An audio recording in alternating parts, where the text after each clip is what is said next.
Praise the Lord. हम सब खुदावन यीशु मसीह को धन्यवाद देंगे कि हमें इन सबको इतने अच्छे से इतना अच्छा दिन दिया और इतने अच्छा शाम दी कि हम सब इनकी स्तुति और आराधना करने वाले बन पा रहे हैं। तो आइए हम सब खुदावन की स्तुति आराधना वचन में चलने से पहले हम सब खुदावन की प्रार्थना करते हैं। प्रार्थना में निवेदन करना कोई भी धन्यवाद खुदावन संजय जीवन के आपको धन्यवाद देते हैं कि आपने हम सब पर अपनी आशीष समय से हम आपको धन्यवाद देते हैं कि जब हम सब पर अपनी आशीष अपनी कृपा अपनी बरकत बनाए रखिएगा खुदावन। हमारे हृदयों को हमारे कानों को शुद्ध और पवित्र कीजिए कि हम पवित्र रीति से जो भी वचन यहाँ बोला जाए उसे हमारे हृदयों में बोलने वाले हो सके खुदावन। दिन भर की हिफाजत और बरकत के लिए खुदावन हम आपका धन्यवाद करते हैं। प्रार्थना और विनती करते हैं जो भी कान जो भी हृदय इस मीटिंग को सुनते हैं खुदावन उन सब पर अपनी आशीष अपनी कृपा अपनी बरकत पर हाथ रखिएगा खुदावन। जो लोग जिस किसी माध्यम से यहाँ आने वाले हो रहे हैं खुदा उन पर उनकी रक्षा अगुवाई कीजिएगा। हम सब पर अपनी आशीष और कृपा रखिएगा। बीते समय आपकी हिफाजत के लिए हम आपका धन्यवाद देते हैं खुदावन और विनती करते हैं कि जब यहाँ पे जो भी वचन बोला जा रहा हो खुदावन हम एक मन होकर के उसको सुनने वाले और उस पर चलने वाले हो सके खुदावन। हर एक की जरूरतों को आपके सामने रखते हैं। प्रार्थना और विनती आपके पवित्र और मीठे नाम यीशु मसीह के नाम में मांगते हैं। सुनिए और ग्रहण कीजिए।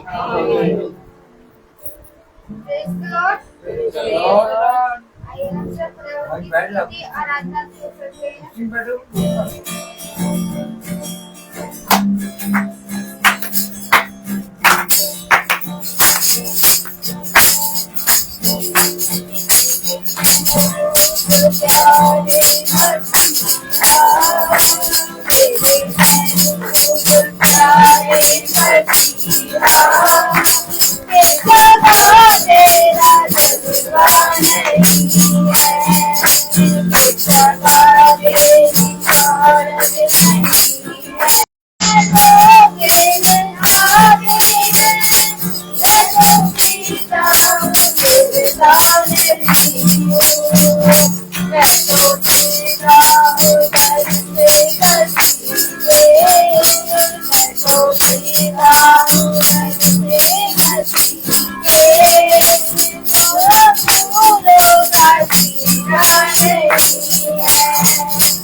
में होगा गवाहियों का। जिसके जीवन में कोई भी गवाही है वो गवाही दे सकता है।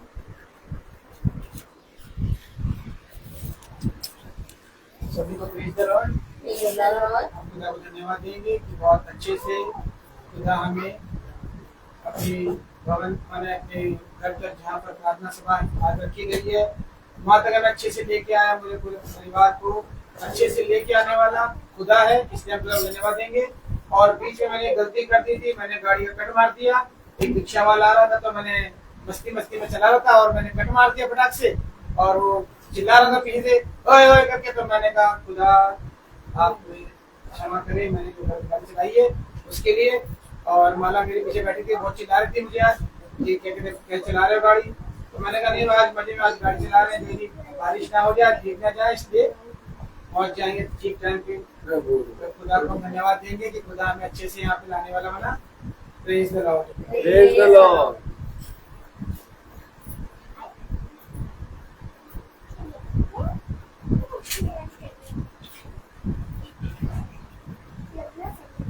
धन्यवाद देते हैं खुदा को कि पूरे तेवर हम सबको अच्छे से रखा खुदावन ने, और हम सब पर अपनी आशीष अपनी कृपा रखी। इसके लिए हम खुदा को धन्यवाद देते हैं। बीते समय बेटू भी आया सुरक्षित, इसके लिए भी हम खुदा को धन्यवाद देते हैं। और आजकल में वो जाने वाला भी है, तो हम प्रार्थना करते हैं कि खुदा जिस तरह हिफाजत से लाया उसी तरह हिफाजत से वो अपने निवास स्थान पे पहुंचने वाला हो सके। और विनती करते हैं कि बीते साल जिस तरीके से खुदावन ने उसको आगे बढ़ाया उसकी एजुकेशन में, इसके लिए हम खुदा का धन्यवाद देते हैं। और जब ये नया सेमेस्टर उसका चालू होने जा रहा है खुदावन, तो फिर से हम सब विनती करते हैं खुदावन कि जिस तरह आपने उसको बुद्धि दी है उसकी बुद्धि इसी तरह बनी रहे, और वो अपनी पढ़ाई में जिस वजह से वो घर से दूर गया है अपनी पढ़ाई में मन लगाए। उसको आज तक आपने हर उससे गलत आदतों से बचा के रखा खुदावन। प्रार्थना विनती करते हैं कि आगे भी खुदावन आप उसकी हिफाजत और रक्षा कीजिएगा। इसके लिए हम आपका धन्यवाद देते हैं खुदावन, और हर बात में हर उसमें हम आपका धन्यवाद करना कभी ना भूले, हर समय आपको धन्यवाद देते रहें खुदावन। इतनी आशीष कृपा हम सब पर बनाए रखें। Praise the Lord. Praise the Lord.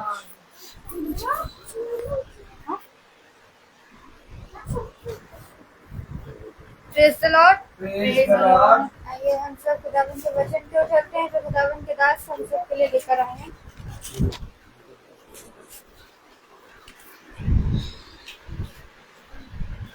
Praise the Lord. Praise the Lord. Hallelujah. कोई गवाही है अगर तो दे सकते हैं। Praise the Lord. Hallelujah.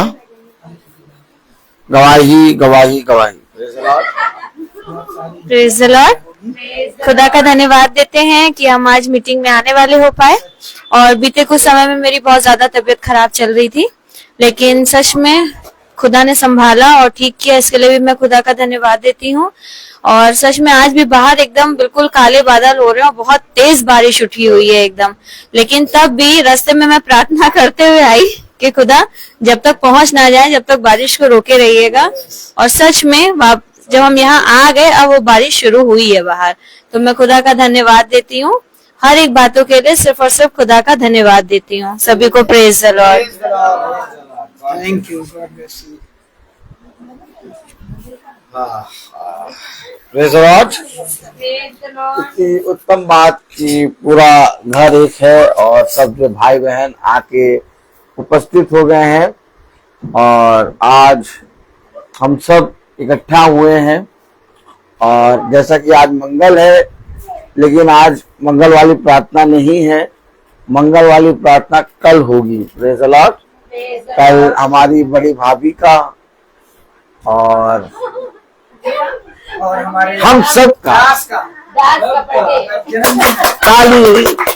Praise the Lord. Praise the Lord. तो कल प्रभु की दया से 4 बजे या प्रार्थना सभा शुरू होगी।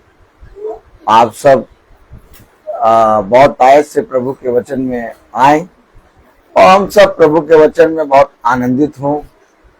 और खुदा भाभी की और मेरी आयु जो आज तक प्रभु ने हमको बहुत आयत से दिया है, बढ़ाया है, आगे भी बढ़ाए।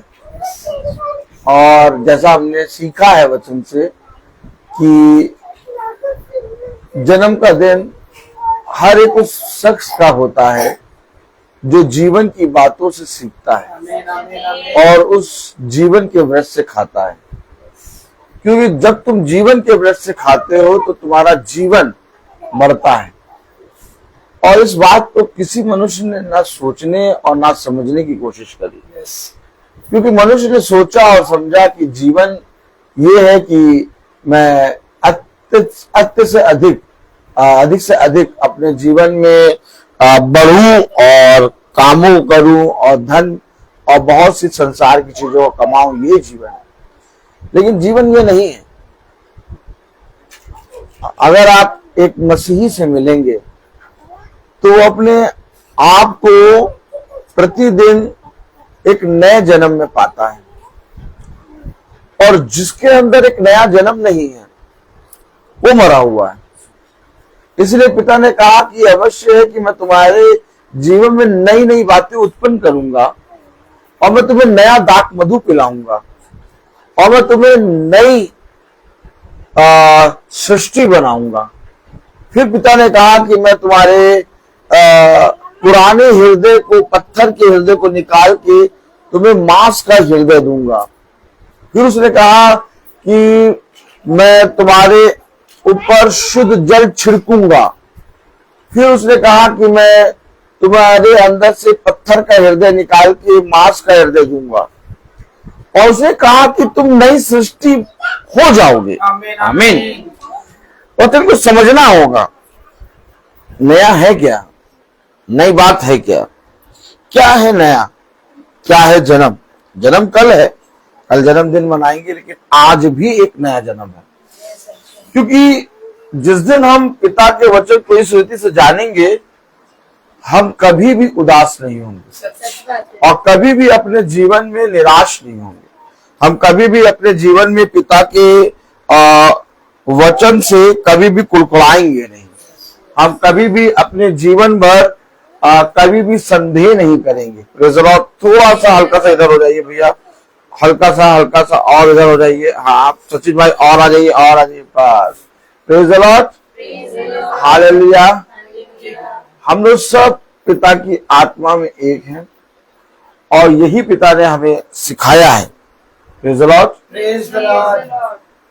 बादल काली घटाक्षी आ गई है और हम लोग अंदर है, हम लोग को पता नहीं, लेकिन बाहर से सब भाई बहन आ रहे हैं, वो बता रहे हैं बादल पूरा काला हो गया है, लेकिन हम लोग यहाँ गोरे हो गए हैं। Praise the Lord. और पिता की ज्योति में हम लोग चमक रहे हैं। Praise the Lord. और कितनी उत्तम बात है कि पिता ने हम सबको एक नया दिन दिया है और हम लोग प्रतिदिन वचन को सुन रहे हैं। और आज भाई रोजवेल मैसी और बहन कविता के घर में मीटिंग है। Praise the Lord. और खुदा ने इन्हें बहुत आयत से आशीषित किया है। वचन हमें एक नया मार्ग दिखाता है, एक नई शिक्षा देता है। और बुद्धिमान है वो मनुष्य जो खुदा के वचन पे कान लगाता है। हम सब हमेशा ध्यान रखें कि हम बहुत कुछ प्राप्त करना चाहते हैं, लेकिन वचन हमें बताता है कि जितना कुछ तुझे मिला उसमें संतोष कर। वचन हमें इस संसार की भीड़ से अलग करता है और अलग करके हमें एक छोटे से झुंड में ले जाता है। और जहां वो ले जाता है वहां हमें वो कुछ बातों को सिखाता है। और जब उन बातों को हम सीखते हैं और उन बातों को जानने की कोशिश करते हैं तो हमें जीवन मिलता है। आइए वचन को आदर और महिमा देने के लिए हम सब अपने स्थानों पर खड़े होंगे और हम निकालेंगे दूसरा कुरिन्थियों। Praise the Lord.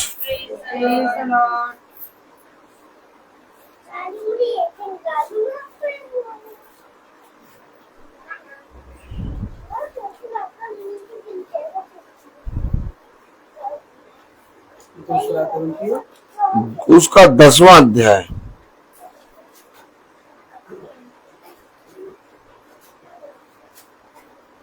दूसरा कुरिन्थियों 10:18। दूसरा कुरिन्थियों 10:18। दूसरा कुरिन्थियों 10वां अध्याय उसकी 18वीं आयत। Praise the Lord. दूसरा कुरिन्थियों उसका 10वां अध्याय और उसकी 18वीं आयत। क्योंकि जो अपनी बड़ाई करता है वह नहीं, परंतु जिसकी बड़ाई प्रभु करता है वही ग्रहण किया जाता है। खुदावन का वचन जो कि पवित्र है, इस पवित्र वचन को खुदा हम निकम्मों को समझने और उस पर चलने वाली सामर्थ और बुद्धि और मन दे। आमीन। हम सब अपने स्थानों में बैठ जाएं। जिस दिन हम वचन पे कान लगाते हैं, जिस दिन हम वचन की पुस्तक को खोल के पढ़ते हैं, जिस दिन वचन को हम पढ़ने के बाद उसे स्मरण करते हैं, उस दिन वो हमारे जीवन से बहुत से असाध्य रोगों को दूर करता है। मनुष्य के अंदर चलते चलते संसार में चलते चलते बहुत से असाध्य रोग आ जाते हैं, बहुत से असाध्य रोगों की आत्माएं आ जाती हैं और बहुत से विचार आते हैं, बहुत सी चीजें आ जाती हैं। लेकिन उन सारी चीजों को जब हम वचन पढ़ते हैं तो वचन हमसे दूर करता है। क्या करता है? कैसे दूर करता है? क्योंकि मेरे प्यारे भाई बहनों, जो बातें वचन बताता है वो एक अधिकारी के समान बोलता है। कैसे बोलता है? अधिकारी के समान। आप जब वचन को पढ़ते हैं तो आपको ऐसा लगता है कि हमारे हृदय में एक टीस हुआ है। क्या हुआ है? टीस हुआ है। हमें किसी ने छेदा है। हालेलुया। हालेलुया। क्यों? क्योंकि हम नहीं चाहते कि जो हम पढ़ रहे हैं वो उसको फॉलो करें। नहीं बजेंगे? मैं जो कह रहा हूं वो समझ रहे? हम नहीं चाहते कि जो हम पढ़ रहे हैं उससे फॉलो करें। क्यों? ऐसा क्यों? क्योंकि ऐसा हमें अच्छा नहीं लग रहा। क्योंकि जो हम कर रहे हैं वो हमें अच्छा लग रहा है और जो हम कर रहे हैं वो पाप है। लेकिन वचन क्या करता है? वचन हमें लिखा हुआ श्वेत में बताता है। क्या? हालेलुया। Praise the Lord. देखिए, कलाम में लिखा है, वचन में लिखा है, प्रेज़ द लॉर्ड, क्योंकि जो अपनी बड़ाई करता है, जो अपनी बड़ाई करता है वो नहीं, परंतु जिसकी बड़ाई प्रभु खुदा करता है। आप बताइए, खुदा किसकी बड़ाई करेगा?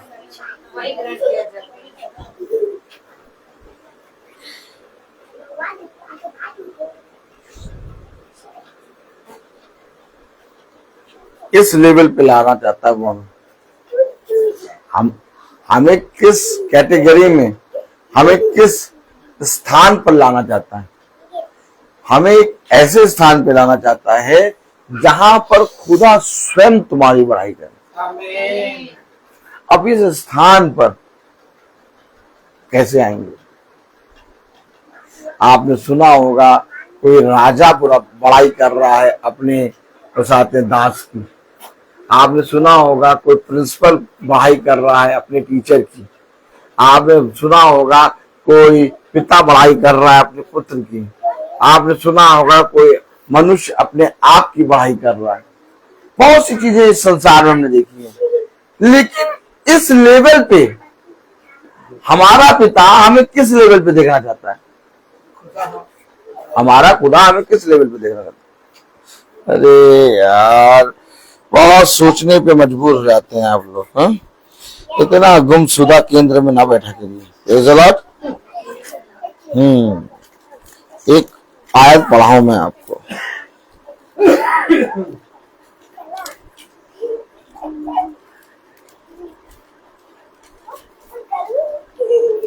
यूहन्ना उसका 10:30।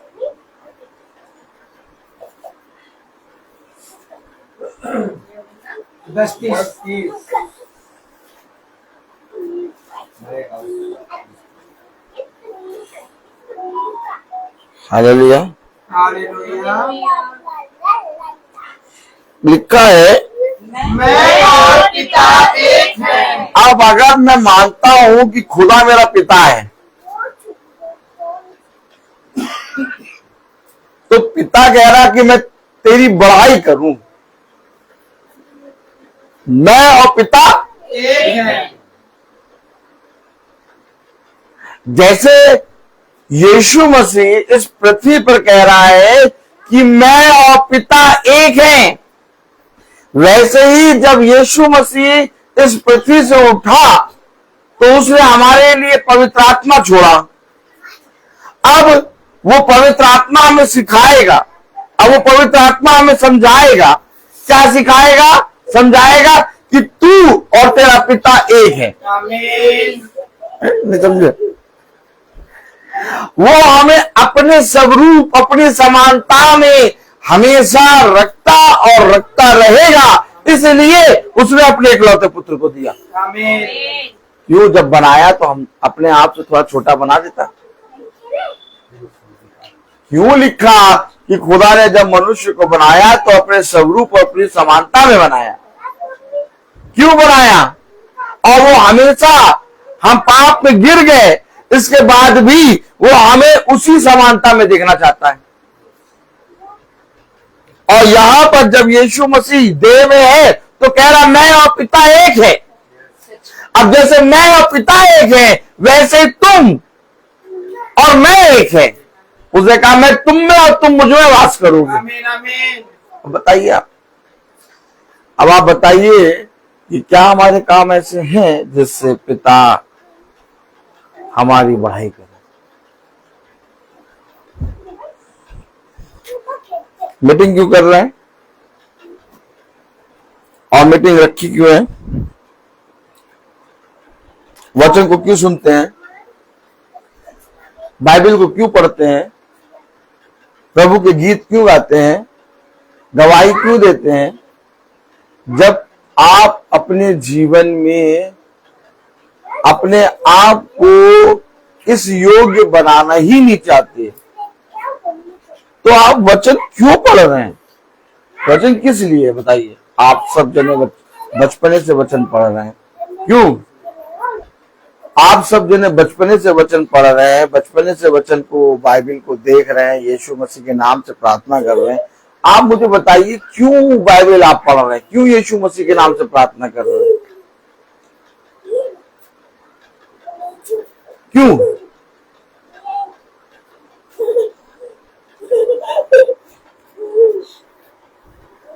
Praise the Lord. Praise the Lord.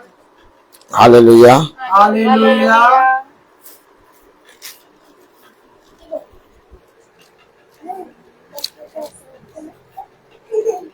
जैसे ही उसने कहा 10:30 में मैं और पिता एक है, वैसे 31वीं आयत में हुआ क्या मालूम?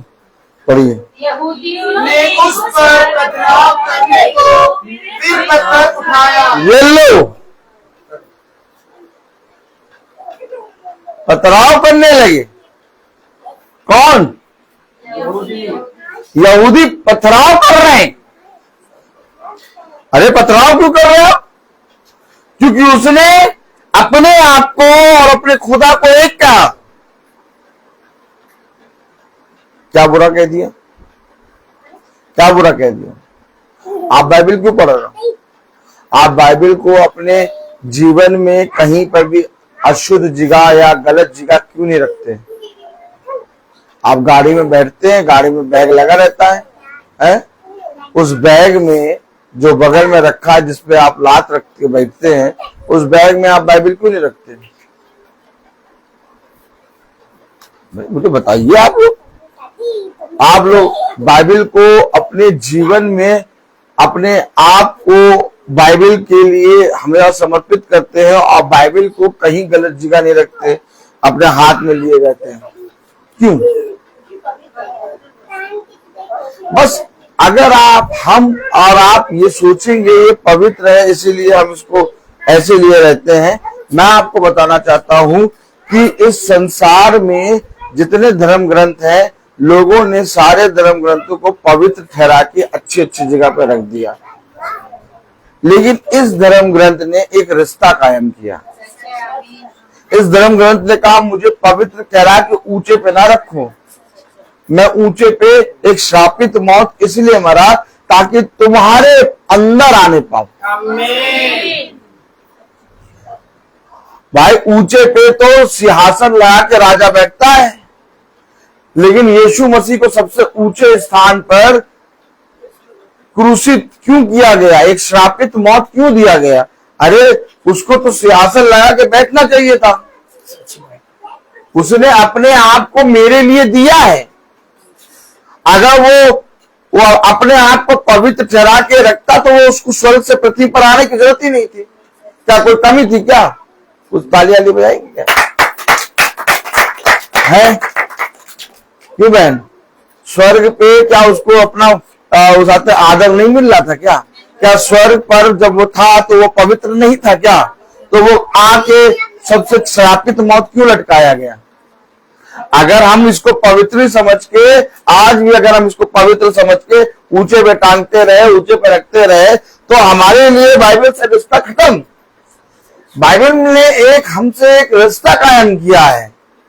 वो आया, अपने उस पवित्र स्थान से उठकर आया, अर्थात अपने सिंहासन से उठकर इस पृथ्वी पर आ गया। क्या पढ़ते हैं आप वचन में? जब वो आया तो सिंहासन पे कोई नहीं बैठा था। ओ माय गॉड, क्या कह रहे हैं आप? क्योंकि उसने पृथ्वी पे कहा मैं और पिता एक है, और अगर मैं और पिता एक है तो वही पिता यहां सामने खड़ा है। स्वर्ग में कौन है? खाली है वो। उसको खाली छोड़ के वो नीचे आया। क्यों आया? क्यों आया? ताकि तुम्हारे साथ एक रिश्ता बना सके। और जैसे ही उसने पृथ्वी पर उस रिश्ते का बखान किया कि स्वर्ग का खुदा मेरा पिता है, वैसे ही लोगों ने, मनुष्यों ने ईंटा उठाया और मारना शुरू कर दिया। क्यों मारा? क्योंकि वो मनुष्य जो यहूदी थे, उन्होंने पवित्र ठहरा के खुदा को रख रखा था, परंतु उससे रिश्ता नहीं बनाया। क्यों मार? ईंटा गुम्मे क्यों चलाने लगे? बताइए आप, क्या पढ़ रहे हैं आप? 31वीं आयत में क्या लिखा है? यहूदियों ने उस पर पथराव करने को फिर पत्थर उठाया। क्यों पत्थर उठाया? क्यों पथराव करने लगे? क्योंकि यीशु मसीह ने इस पृथ्वी पर मनुष्य को बताया कि खुदा केवल अगरबत्ती और मोमबत्ती और चढ़ावा चढ़ाने के लिए नहीं है, बल्कि खुदा तुम्हारा पिता है। तुम उसके पास अपने दुखों को लेके जाओ। तुम अपने जीवन के सारे दुख और अंधकार की शक्तियों को अपने जीवन में जो तुम्हारे अंदर है, जो तुम्हें बहुत परेशान करती है, अपने पिता के पास जाओ, देखो वो तुम्हें अनाथ ना छोड़ेगा। सच्ची बात है, वो तुम्हें अनाथ ना छोड़ेगा। ये कौन सी बात आ गई, अनाथ ना छोड़ेगा? ये कौन सी बात आ गई, अनाथ ना छोड़ेगा? किसी देवी देवता, किसी भी धर्म में ये लिखा कि वो अनाथ नहीं छोड़ेगा। सब एक अपने आप को एक औधा देते हैं, लेकिन पिता ने क्योंकि मनुष्य को पहले ही उत्पत्ति में अपने स्वरूप, अपनी समानता में बनाया, लेकिन उस समानता से मनुष्य गिरा। इसके बाद भी पिता ने उसको अपनी समानता में रखा, और यही पिता का प्रेम है। आमीन। अगर सच में पिता भी अपनी नजरों से गिरा देता तो कभी भी पिता अपने पुत्र को ना भेजता। पिता ने अपने इकलौते पुत्र को इसलिए भेजा क्योंकि आज भी हम पाप में गिरने के बाद भी हम उसके पुत्र पुत्रियां हैं। आमीन, आमीन। वो कहता नहीं मेरा पुत्र है। हम नहीं मानते अपने खुदा को अपना पिता, नहीं मानते। हम बोलते हैं। देखिए, बोलने और मानने में अंतर है। जो मानता है ना, वो कभी भी अपने आप को अनाथ और तन्हा और बेसहारा नहीं समझेगा। आप समझ रहे हैं? यस। नहीं समझ रहे? यस। अनाथ और तन्हा और बेसहारा केवल ये नहीं कि मेरे माता पिता नहीं है, मेरा कोई नहीं है इसलिए मैं अनाथ हूं। ये नहीं, अनाथ आदमी सब कुछ होने के बाद भी होता है। आज लोग सुसाइड क्यों कर रहे हैं? उनके माता पिता भी हैं, उनका घराना भी है, उनके भाई बहन भी है, सब कुछ है, लेकिन वो चलते चलते चलते चलते जाके मर जाते हैं। क्यों? क्यों?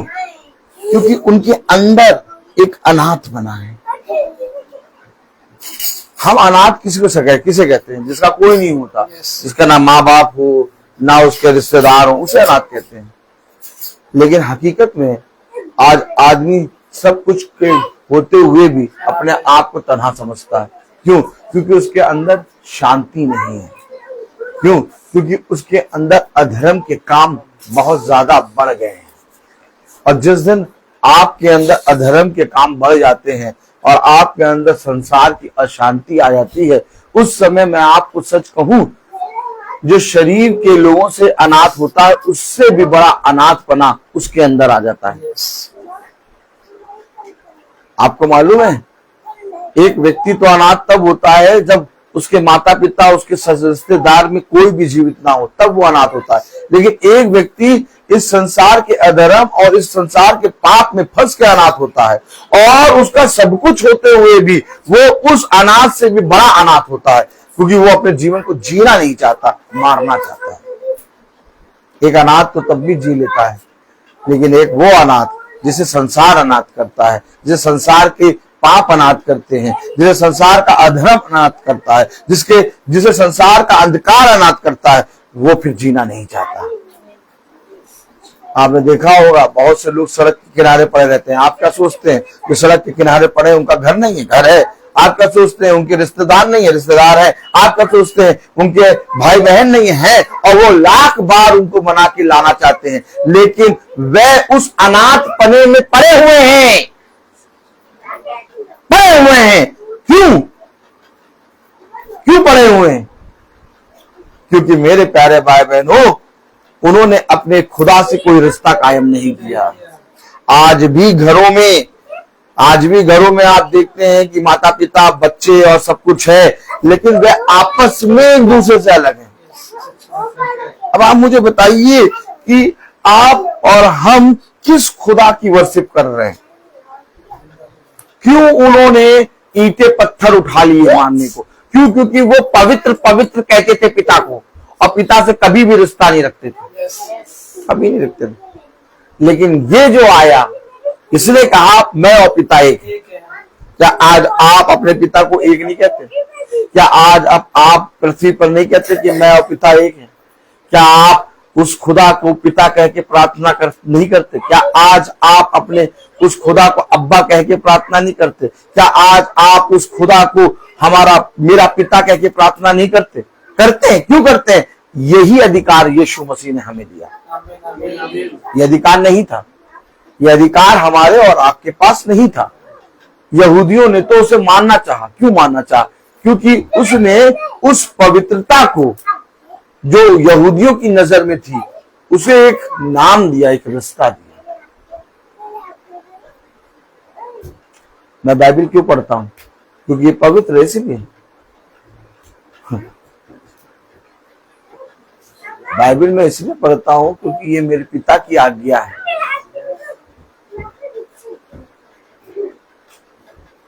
जाइए, जाके देखिए लोगों ने इस बाइबल को पवित्र कह के कहां कहां रखा है, और उसकी आज्ञाओं का बहुत तायत से इनकार कर दिया है। क्यों? क्योंकि रिश्ता नहीं बनाया। आप मुझे बताइए, किस दिन पिता आप पर घमंड करेगा?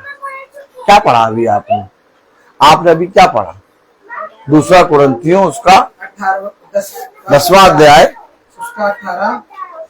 हाँ, क्योंकि जो अपनी बड़ाई करता है, देखिए 2 कुरिन्थियों 10वां अध्याय और उसकी 18वीं आयत, क्या लिखा? क्योंकि जो अपनी बड़ाई करता है, क्योंकि जो अपनी बड़ाई करता है वह नहीं। बस यही बात है। यही बात आप और मुझे सीखनी है।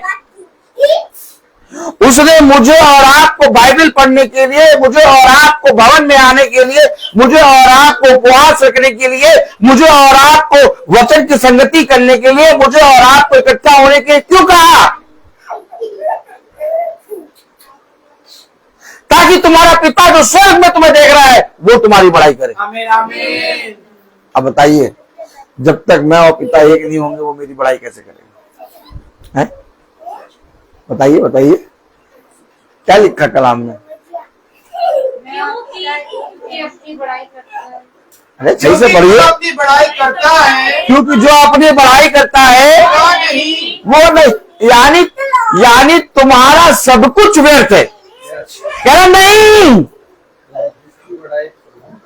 तुमने क्या किया क्या नहीं किया इससे मुझे मतलब नहीं है। ओ माय गॉड, नहीं मैंने तो भैया वो कहते हैं 10,000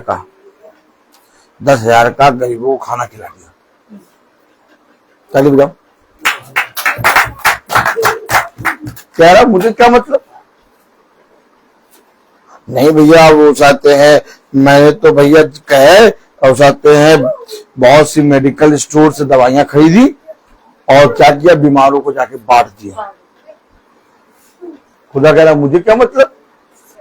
अरे खुदा, हाथ देखिए, हाथ देखिए। अरे खुदा, मैंने तो अपने घर में रखी अपनी दवाइयां भी बीमारों में बांट दी प्रभु। हाँ, मैं तो जब गरीबों को खाना खिलाने गया, हाँ, तो घर में जो आटा था, आटा पड़ेगा चाटा, हाँ, जो घर में आटा था वो भी ले गया पन्नी में। अच्छा बोलो, अच्छा मुझे क्या मतलब? ये सब क्यों सुना रहा मुझे? अरे प्रभु देखो मैं कितना अच्छा हूं। हम तो भैया करते हुए बात, कुछ भी हो जाए हम करते। काहे क्या?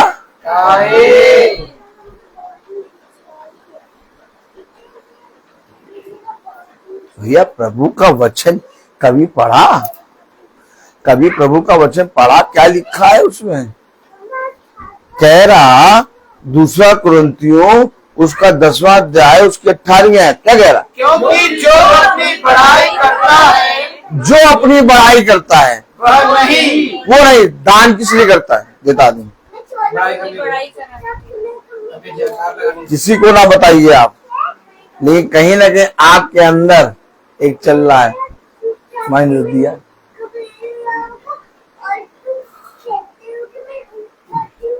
मैं दे आया।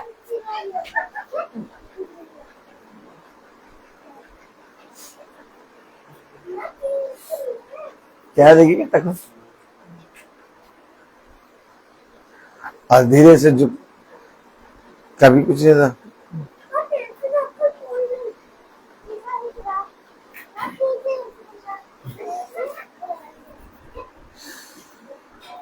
एक आत्मा है, वो आत्मा धीरे से आती है, वचन बताता है धीरे से आके बैठती है। 4 दिन 5 दिन 6 दिन, एक महीना 2 महीना नहीं बोलूंगी, 5 महीना नहीं बोलूंगी, साल भर के बाद कहीं ना कहीं धीरे से मन डोले मेरा तन डोले। क्या? वो आत्मा मुंह खोल के बोलेगी। इसीलिए कह रहा पृथ्वी की बढ़ाई तुम्हारे काम नहीं आएगी, उससे नहीं नहीं नहीं नहीं नहीं नहीं नहीं नहीं नहीं नहीं नहीं,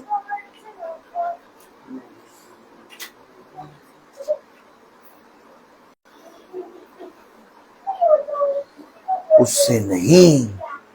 पढ़ो जरा 2 कुरिन्थियों 10:18। क्योंकि जो अपनी बड़ाई करता है, क्योंकि जो अपनी बड़ाई करता है वो नहीं। अब बताइए खुदा किसकी बड़ाई करेगा?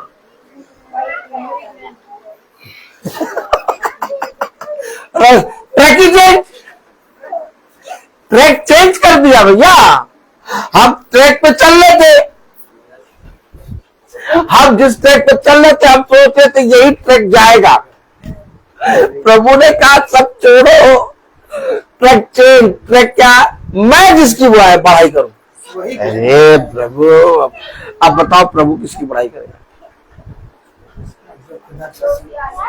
संबंध बना। क्या देखिए,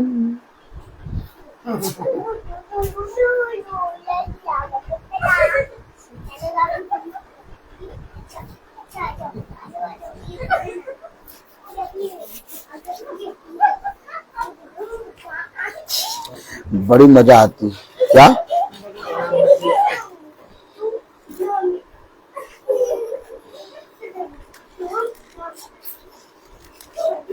Praise the Lord. Praise the Lord. Praise the Lord.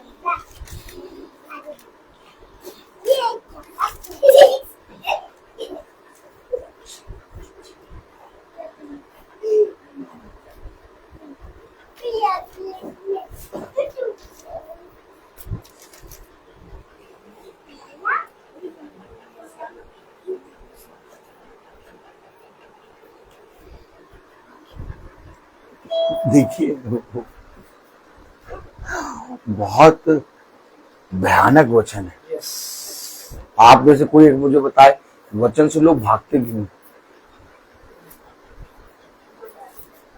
क्योंकि भयानक है। आप कहेंगे अरे यार वचन कैसे भयानक? उसने अपने अभिषिक्तों को उसको एब्जॉर्ब करने वाला मन और आत्मा दिया है।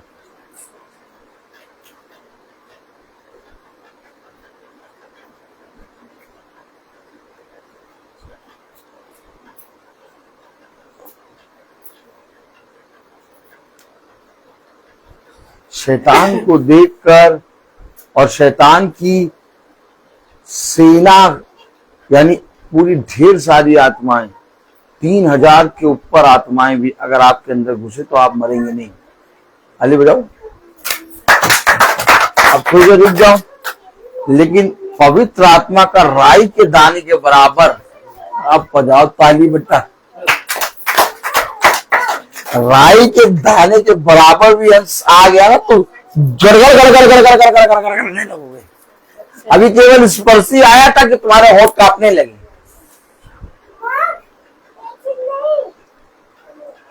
हेलो,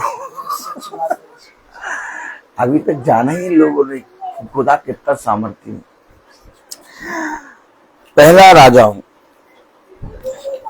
अब खुदा किसकी बड़ाई करेगा भैया? खुदा भैया, खुदा तो भैया वो ब्रदर रोहित है। ताली बजाइए। ब्रदर रोहित भैया बहुत बढ़िया, सच में क्या देखिए, सच में भैया, सच में भैया ब्रदर रोहित तो इतने बढ़िया ब्रदर हैं, इतना बढ़िया प्रार्थना करते हैं, वचन तो बहुत बढ़िया बताते हैं। खुदा उन्हीं की तारीफ करेगा। लेकिन गलत है आप गलत हैं। खुदा ब्रदर रोहित को नहीं देखता है, खुदा मन को देखता है, मन को। उसे कहा तुम्हारा खुदा मनु को जांचने वाला खुदा। आपको लग रहा है कि ब्रदर रोहित बहुत बढ़िया काम कर रहे हैं, ब्रदर रोहित सच में इतने सालों से कर रहे हैं, इससे अच्छा कुछ नहीं। लेकिन हमारे ही बीच में ब्रदर रोहित से भी बड़ा आदमी बैठा है और खुदा उसको देख रहा है। यही उसका अनुग्रह है, यही उसकी सामर्थ्य है जिसे मनुष्यों ने नहीं जाना। देखिए कलाम में लिखा है, पहला राजाओं उसका 22वां अध्याय,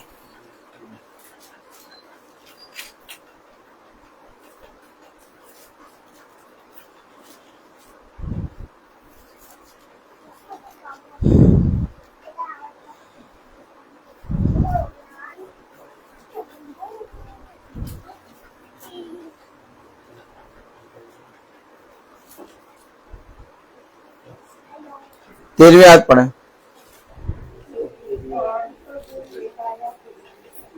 जो दूध मिकाया को बुलाने गया था, उसने उससे कहा, हाँ, सुन भविष्यवक्ता, एक मुंह से राजा के विषय शुभ वचन कहते हैं। बड़ाई करो, राजा की बड़ाई करो, बड़ाई करो। भविष्यवक्ता कह रहे हैं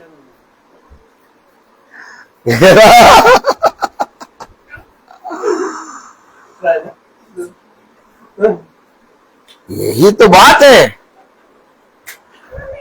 अब ये बातें कहां से लाएंगे आप बताइए। कोई कोई क्या कर रहा है, 20 किलो आटे की बोरी आशीर्वाद की,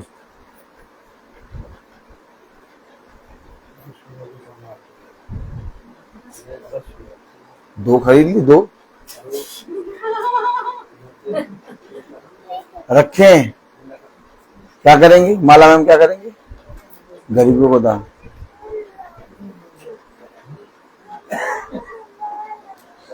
कुछ बातें हैं जो बाइबल हमें सचेत करती है, चौकस करती है, क्योंकि ये आत्माएं हैं। ये आत्माएं भरमाने वाली आत्मा, मालूम है आपको? सच है।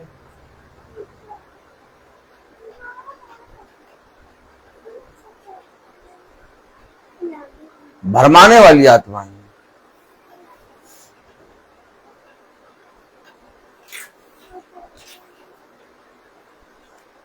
लिया आशीर्वाद का आटा और कहा आज हम देंगे, दान करेंगे। भूखे मर रहे हैं बच्चे वहां पर, वहां जाके देंगे। यीशु मसीह को ये सब दिखाई नहीं देता है? क्यों है? यीशु मसीह को ये सब दिखाई नहीं देता है। अरे यीशु मसीह जब इस पृथ्वी पर आया तो क्या सबके पास रोटी थी क्या? कोई ऐसा नहीं था जिसके पास रोटी ना हो। अरे भाई कोई बताओ, मुंह खोलो, कोई मुंह खोलो। मुंह लाए हो कि नहीं लाए हो? Yes. मुंह लाए हो? मम्मी सो रही हो तो नींद आ रही है। नहीं, कोई जना मुझे बताओ कि यीशु मसीह जब इस पृथ्वी पर आया तो कोई सबके पास, सारे मनुष्य के पास रोटी थी क्या? नहीं। बहुत से ऐसे होंगे जिनके पास रोटी नहीं होगी। तो यीशु मसीह ने कब उनको रोटी दी? वचन में लिखा दिया करो, वचन में क्या? दान दो, दान दो, दिया करो। और जिस नाप से तुम नापती, ये सब शारीरिक भाषा नहीं लिखी है। दान दिया करो तो तुम्हें भी ये क्या आप सोच रहे हैं? इन सारी चीजों को किससे आप जोड़ रहे हैं? ये सारी चीजें पृथ्वी के लिए। वो कह रहा मैं ऊपर का हूं, तुम नीचे के हो। बाइबल में अगर ऐसे ही था तो साफ साफ लिख देता कि करा सब मर रहे। अब आप सिंपल एक चीज देखिए, सब मर रहे, भयानक अकाल पड़ा। लेकिन एक विधवा, सरापत नगर की विधवा के पास एलिया भेजा गया। सारे लोग मर रहे। एलिया को चाहिए नहीं था कि वो पूरे नगर में घुसाते हैं, जो अकाल पड़ा था बंद कर देता।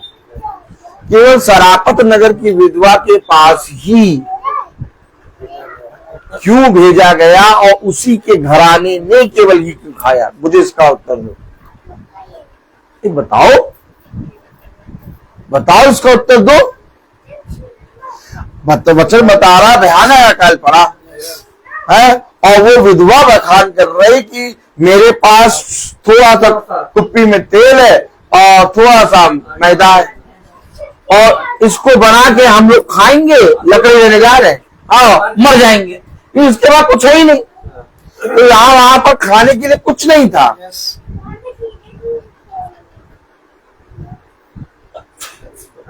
तो यीशु नहीं, हम लोग जो हैं, ताली बजाओ, हम लोग जो हैं यीशु मसीह से ज्यादा दानवीर हैं। सुनो, तुम सुनती नहीं हो। हम लोग जो हैं यीशु मसीह से ज्यादा दानवीर हैं। उसे नहीं दिखाई देता ना, हम लोग को दिखाई देता। हम लोग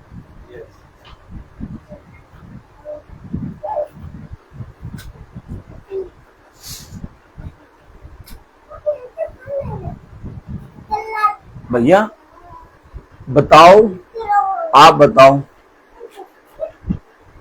ऐसा अकाल पड़ा कि 3.5 साल महीना बरसा।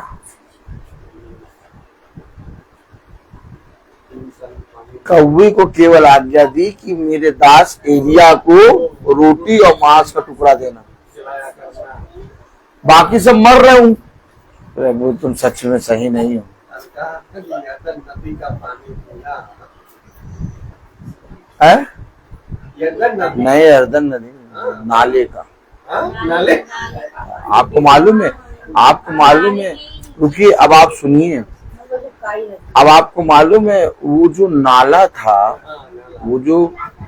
वो ऐसा वैसा नाला नहीं था, वो बहुत नीचे, जिसमें से एलिया को पानी लाके देता था। हमेशा याद रखिए, आप एक बात हमेशा स्मरण रखिए, ये जो धूर्त आत्मा है, ये आत्मा आपको कभी भी भयानक रूप में नहीं दिखेगी, स्वर्गदूत की नहीं आएगी और आपके सामने ऐसे आएगी जैसे स्वर्ग से कोई स्वर्गदूत आ रहा है। आपको कभी भूलेगी नहीं कि ये बुरा आंख है कि देखो तुम कितना अच्छा काम कर रहे हो, ये काम करा करो और क्या, ये काम करो ताकि तुम उन कामों में जुट जाओ और सच्चाई ना जान पाओ। 2 कुरिन्थियों 10वां अध्याय उसकी 18वीं आयत में लिखा। अच्छा ये तो पढ़े पहले, हाँ पढ़े। जो दूत मिकाया को बुलाने गया था, उसने उससे कहा सुन भविष्यवक्ता एक मुंह से राजा के विषय शुभ वचन कहते हैं। सब भविष्यवक्ता शुभ वचन कह रहे हैं। हाँ, तुम भी जब लोगों के घर जाओ तो ऐसी मीटिंग करना कि सब कहे वाह पास्टर जी, वाह पास्टर जी कितना अच्छा वचन बोलते, पता नहीं इनकी मीटिंग क्या कराते, वो पास्टर जी बढ़िया बोलते, हमें उनका वचन बहुत अच्छा लगता है। हाँ और क्या, बहन ने आज अपने घर के द्वार को खोला है। देखिए कितनी ज्यादा विश्वासी बहन है, जबरदस्ती की विश्वासी। देखिए कैसे खुदा बहन को आशीष के झरोकों से खोल के आशीष बरसा रहा है, क्योंकि आज इस बहन ने अपने घर में मीटिंग कराई। अरे मूर्ख हो क्या, मीटिंग कराने से अगर आशीष के झरोके खुलते तो आज मेरे प्यारे भाई बहनों खुदा के वचन में कोई परिश्रम करता ही नहीं। मीटिंग तो एक जरिया होता है सुनने का। अब सुनकर तुमने क्या किया ये फल उस पर डिपेंड करता है। सच है। बीज तो तुम्हें मिला और तुमने बोया, अब बोने के बाद तुम्हें जा जाके उस खेत की रखवाली करनी होगी, और जब तुम रखवाली करोगे तो फल पाओगे। भाई पास्टर तो आएगा, याजक आएगा, वचन सुनाएगा, चला जाएगा, लेकिन उस वचन से तुमने किया क्या? सब जने राजा के विषय में सुख की भविष्यवाणी कर रहे हैं। सुन तू भी तो तेरी बातें उनकी सी हो, हाँ तू भी शुभ वचन कहना। शुभ वचन कहना,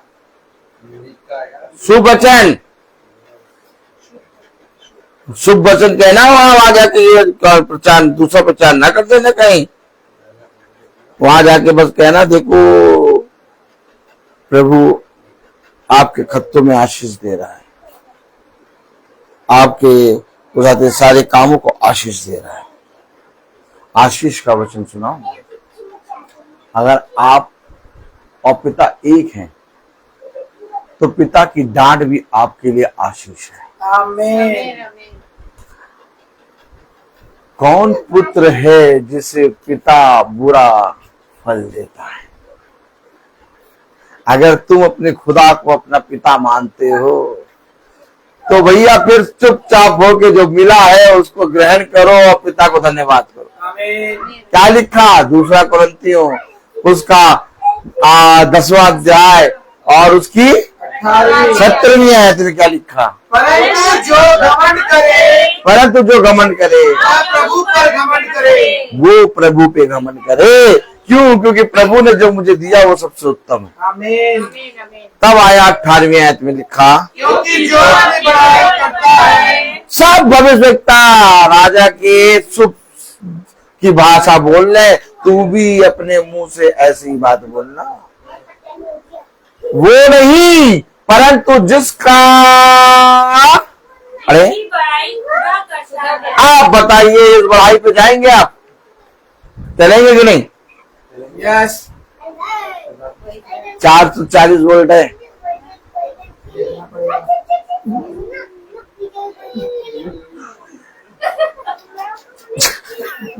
चार तो 40 वोल्ट है। कितना वोल्ट है? 440। चलेंगे? यस। एक रुआ भी तुम्हारा भस्म होने न पाए। आमीन। ये 440 नहीं, यह हजारों केवी का भी करंट हो तो भी तुमको कोई छू ना पाएगा, क्योंकि तुम और पिता एक है। आमीन। तब कह रहा, क्या कह रहा? पढ़ो पहला राजाओं उसका 22वां अध्याय और उसकी 14वीं आयत। मिकाया ने कहा, यहोवा के जीवन की शपथ। बोला बोला बोला बोला मिकाया ने कहा, यहोवा के जीवन की शपथ। यहोवा के जीवन की शपथ, यहोवा मुझसे कहे, जो यहोवा मुझसे कहे वही मैं कहूँगा। वही मैं कहूंगा। यह बात हुआ। अरे जब देखो तब, जब देखो तब, पता नहीं क्यों ऐसा तीखा वचन बोलते रहते हैं। जब से वचन सुन रहे हैं, जब से, अभी आज तक आशीष वाला वचन ही, मुझे तो मालूम ही नहीं कि आशीष वाला वचन क्या होता है। आशीष तो तब आती है जब वचन को ग्रहण करते हैं। वचन में अगर मृत्यु लिखी है तो वो भी आशीष है मेरे लिए। हाँ, मैं तो सच कह रहा हूं। ये पता नहीं कैसे वचन को अलग अलग करते हैं, कहते ये आशीष वाला है और ये गंदा वाला है, ये चोट वाला है, ये आत्मा वाला। अरे यार, वचन तो वचन। अगर आप वचन पर ईमान लाते हैं, अगर आप वचन पर विश्वास करते हैं, अगर आप वचन को ग्रहण करते हैं, अगर आपका रिश्ता वचन के साथ कायम होता है, तो आप झुंड में चलने वाले बनते हैं। चलना ऐसे नहीं आता, चलना तब आता है जब आपका इससे रिश्ता बनता है, क्योंकि पिता जहां जाएगा उसकी संतान वहां जाएंगे। अब अगर कोई रिश्ता ही नहीं है,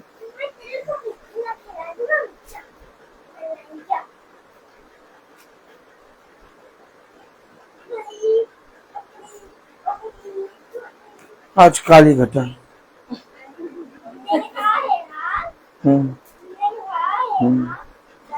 आज काली घटा। पिता का हाथ छोड़ो सबसे पहले।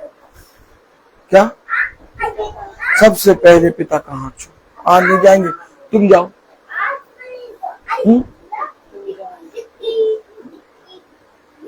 आज नीली घटा है। आज तो नीला नीला दिखाई दे रहा है। हमको बड़ा तालाब बड़ा और छोटा तालाब छोटा नजर आता, तुम्हें कैसा नजर आता? आज नीली घटा, आज नीली घटा। आज पिता का साथ छोड़। आज हाँ, बहुत थक गए। क्या? देखिए याद रखिए, देखिए, हाँ थक। आज पिता का हाथ छोड़। आज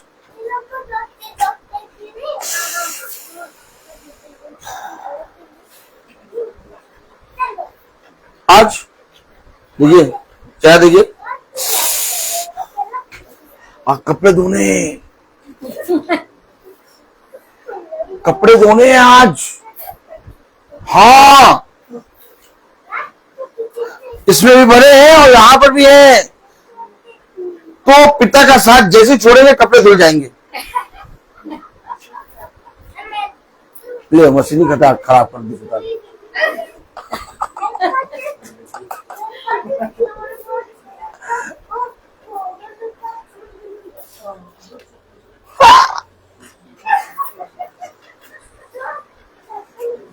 अगर आपका रिश्ता है, क्योंकि तारीफ करेगा खुदा, और खुदा तब तारीफ करेगा जब तुझे अपने साथ साथ देखे।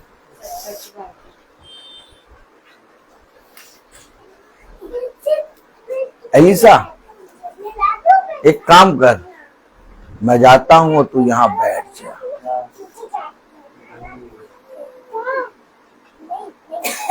तेरे खुदा और तेरे वचन के अनुसार मैं तुझे और तेरे खुदा को नहीं छोड़ूंगा।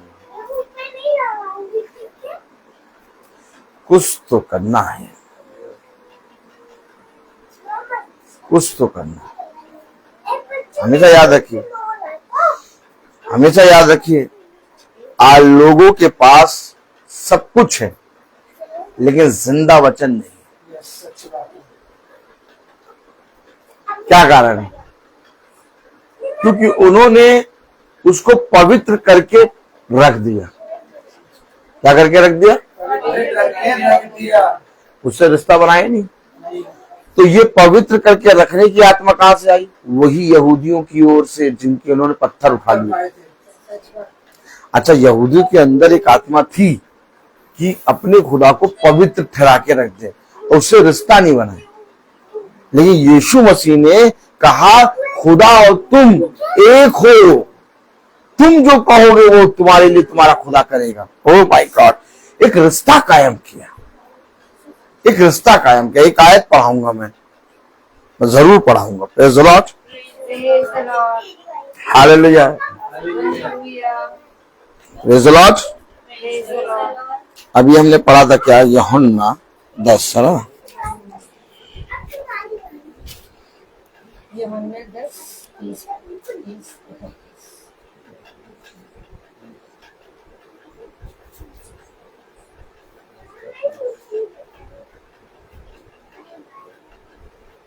देखिए क्या लिख दिया, तब साफ लिख दिया। इसलिए तो लोग वचन पढ़ते नहीं है। मैं क्यों उठाते हैं 33वां आयत?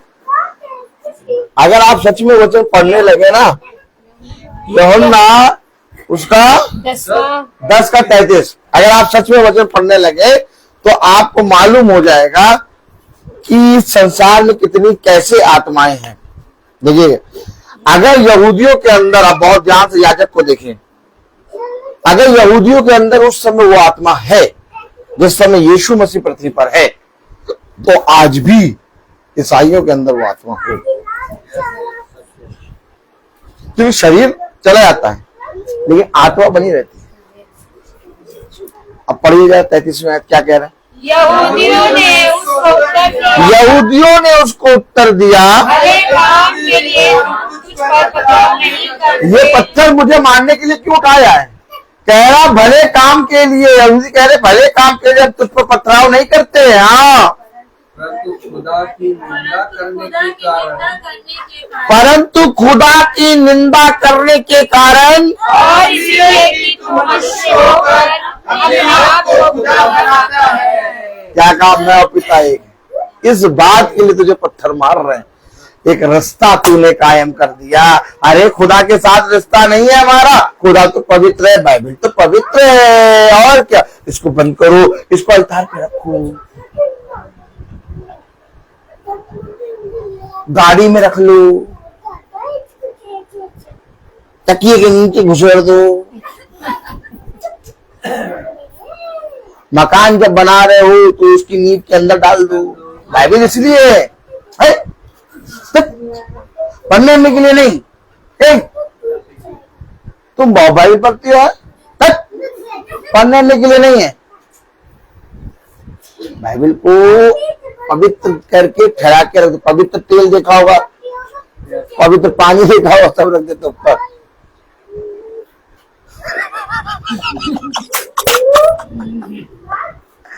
यीशु मसीह ने रिश्ता कायम किया। यीशु मसीह ने रिश्ता कायम किया और उन्होंने उस रिश्ते के लिए कि तूने खुदा की निंदा की, ये उनकी दृष्टि में निंदा है कि हम उसके वचन को पढ़ते और हम कहते हैं कि खुदा और मैं एक है। आमीन। एक आयत और पढ़ा। Praise the Lord. Praise the Lord.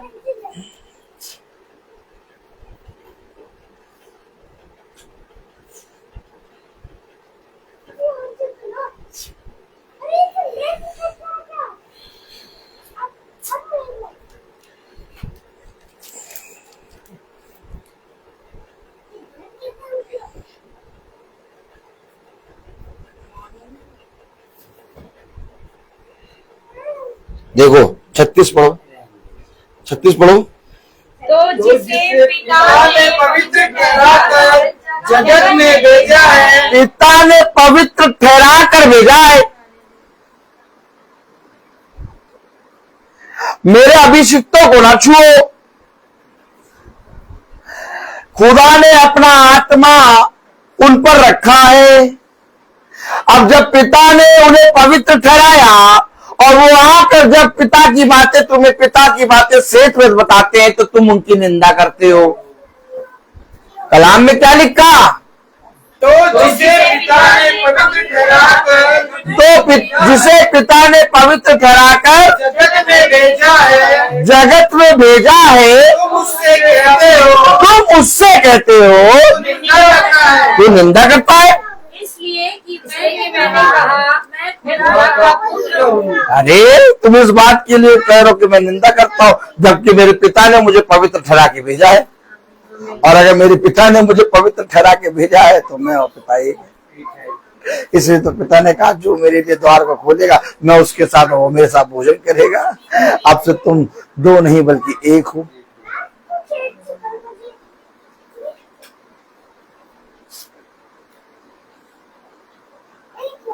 क्या आपने वचन के साथ ऐसा रिश्ता कायम किया?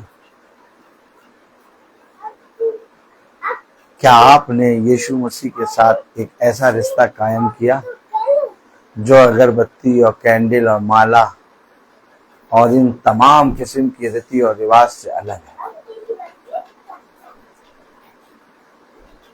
यीशु मसीह वो खुदा है जो आपको सीत मीत अपने पिता की सारी बातों को देता है। यीशु मसीह कभी आपसे पैसा नहीं लेता। यीशु मसीह कभी भी आपसे कुछ भी आपका नहीं लेना चाहता। उसे कहा तुम मुझे क्या दोगे, सब कुछ तो मेरा है। ठीक इसी तरीके से यीशु मसीह के भेजे जाने भी होते हैं, उन्हें भी किसी चीज की कोई आवश्यकता नहीं। वो केवल एक चीज कहते हैं, तुम मेरे पिता जिसने मुझे भेजा उसे ग्रहण करो, क्योंकि तुम जिसने मुझे भेजा है तुम जब उसे ग्रहण करते हो तो मुझे ग्रहण करो। और अगर तुम मुझे नहीं ग्रहण करते तुम मेरे भेजने वाले को भी नहीं ग्रहण करते। यही तो रिश्ता है। और आज तक खुदा ने अपने प्रेरितों के साथ अर्थात अपने भेजे हुए जनों के साथ ऐसे ही रिश्ता बनाया है। इसलिए तो उसने कहा तो अपने आप को अनाथ, तन्हा और बेसहारा ना समझो। देखो मैं तुम्हारे साथ हूँ, जीवन के अंत समय तक मैं तुम्हारी रक्षा करूंगा। जहां जहां तुम जाओगे मैं तुम्हारे संग संग चलूंगा। देखो मुझे पवित्र और मुझे बहुत तायत से पवित्र ठहरा के ऊपर पर ना रखना, बल्कि मैं तुम्हारे अंदर वास करना चाहता हूँ।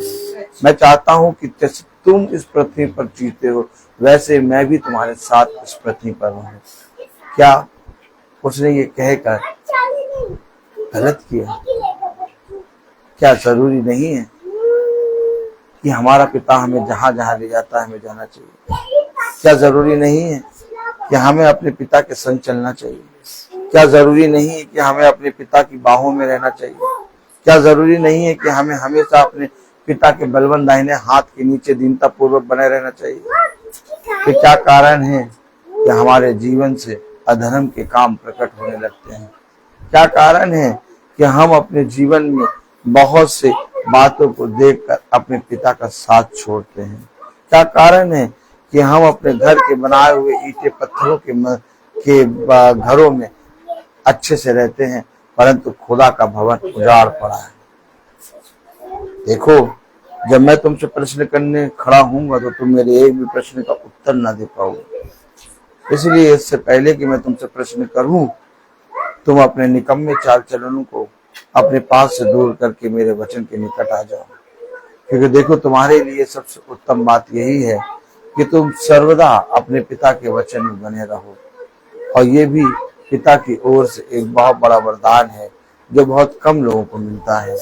मैं बोलता बहुत हूँ हर चीज का, तो आइए हम प्रार्थना में चलेंगे। और मेरा निवेदन है रिजल्ट भाई सचिन से कि वो प्रार्थना में अगुवाई करें। धन्यवाद, धन्यवाद, धन्यवाद। प्यारे प्रभु यीशु, हम आपको धन्यवाद देते हैं आज के इस पवित्र दिन के लिए। खुदावन यीशु, आपको धन्यवाद देते हैं इस परिवार के लिए जिसने आपके घर को आज खोला। धन्यवाद देते हैं खुदावन अपने दास के लिए, अपनी आत्मा में होकर आपने उन्हें एक नया मन्ना, एक आज हमें उस मन्ने को बताया खुदावन यीशु और खिलाया है खुदावन यीशु। हम कभी जानते भी नहीं थे खुदावन यीशु, उस मन्ने को अपने दास को दिया और उन्होंने हम सबको इस मन्ने को खिलाया खुदावन यीशु। धन्यवाद देते खुदावन यीशु कि आप हमें अच्छे अच्छे यहाँ तक लेके आए खुदावन यीशु, कि हम आज आपके इस वचन को, इस पवित्र वचन को सुनने पाए खुदावन यीशु। सच बात है खुदावन यीशु, हम निकम्मों को तूने सिखाया कि हम इस पवित्र वचन को ऊपर नहीं बल्कि अपने साथ साथ संग संग लेकर चलने वाले बने, आपको अपने अंदर लेकर चलने वाले बने खुदावन यीशु। आपकी संगति करने पाए खुदावन यीशु। आपने अपने वचन में सिखाया कि हम किस प्रकार से आपके पवित्र वचन को पढ़कर, सुनकर, सीखकर और अपने परिवारों तक और दूसरों तक उसको फैलाने वाले बन सके खुदावन यीशु। आपके पवित्र वचन को हम ये ना जाने कि वो ऊपर रखा हुआ है खुदावन यीशु, बल्कि उसको लेकर थामने वाले बने खुदावन यीशु। और ये जो बातें आज हमने सीखी है खुदावन यीशु, वो अपने परिवार में अपने बच्चों को भी सिखाने वाले होने पाए खुदावन यीशु। विनती प्रार्थना मांगते खुदावन यीशु इस परिवार के लिए, इस घराने के लिए खुदावन यीशु। बड़ी कृपा और दया, आशीष, अनुकंपा खुदावन यीशु आपकी इस घर पर बनी रहे खुदावन यीशु। जिस घर को आज इन्होंने खोला आपके लिए खुदावन यीशु, आशीष दे खुदावन यीशु कि एक एक जन आपके नाम पर बढ़ने पाए खुदावन यीशु, आपके नाम की स्तुति महिमा करने पाए खुदावन यीशु। विनती प्रार्थनाएं मांगते हैं पूरे घराने के लिए खुदावन यीशु, जो आपकी आत्मा में दिन प्रतिदिन आपके वचन पे चलते हैं खुदावन यीशु। अपनी आशीष दे खुदावन यीशु कि वो इसी प्रकार से आपके वचन पे दिन प्रतिदिन बढ़ने पाए खुदावन यीशु। विनती प्रार्थनाएं मांगते हैं इस छोटे से झुंड के लिए खुदावन यीशु, जिसे आपने अपनी आत्मा में होकर तैयार किया खुदावन यीशु। खुदावन यीशु अपनी आत्मा में इस छोटे झुंड को बढ़ा खुदावन यीशु, कि खुदावन यीशु छोटा झुंड आपकी आत्मा में होकर आपके वचन को लेकर थाम कर आपके साथ साथ चलने पाए, आपके साथ आपकी संगति करने पाए, आपको अपने अंदर लेकर आपके वचन को सुनकर अपने परिवार तक और अपने आस पड़ोस के लोगों को सुनाने वाला और चलाने वाला होने पाए खुदावन यीशु। विनती प्रार्थनाएं मांगते खुदावन यीशु अपने झुंड में अपने छोटे जितने भाई बहन है खुदावन यीशु, जो बीमार हैं, तकलीफ में हैं, जो बुजुर्ग हैं, किसी प्रकार की पीड़ा में खुदावन यीशु, आपके पवित्र वचन के नाम से खुदावन यीशु हमारा विश्वास है कि आपने उन सबको चंगा कर दिया खुदावन यीशु। विनती प्रार्थनाएं मांगते खुदावन यीशु उन बच्चों के लिए जो पढ़ाई कर रहे हैं, जो दूर दूर पढ़ने गए हैं, जो जॉब में खुदावन यीशु सब पर अपनी आशीष दे खुदावन यीशु।